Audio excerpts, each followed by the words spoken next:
আসসালামু আলাইকুম। আজকে রান্না করব এই ছোট ছোট কচি ঢেঁকির শাক।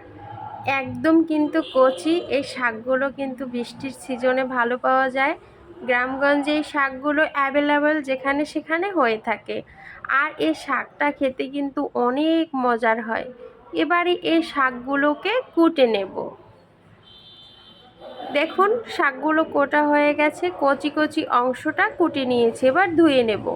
এবার রান্নার পালা। কড়াইতে তেল দিয়ে এরপর দিয়ে দিলাম পেঁয়াজ কুচি, কাঁচামরিচ আর চিংড়ি মাছও কিন্তু কুটে নিয়েছি, এগুলো তেলের উপর দিয়ে দিলাম। একটু লবণ দিয়ে দিলাম আর এগুলো একটু ভেজে নেব।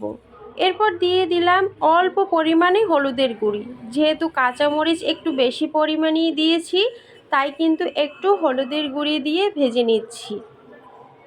আর এই শাকটা কাঁচামরিচ দিয়ে রান্না করলেই ভালো হয়। এবারে সব ভাজা শেষ, শাকগুলো দিয়ে দিলাম। এবারে নেড়েচেড়ে শাকটাকে এই মশলার সাথে ভেজে নেব। আমার ভিডিওর কোনো অংশ যদি আপনাদের ভালো লেগে থাকে তাহলে অবশ্যই একটা লাইক দেবেন, কমেন্ট করে জানাবেন। আর এভাবে ভিডিও পেতে চাইলে আমার চ্যানেলটিকে অবশ্যই সাবস্ক্রাইব করে দিতে পারেন। আর এই যে দেখুন রান্নাটা কমপ্লিট। আজকের জন্য এ পর্যন্তই। আল্লাহ হাফেজ।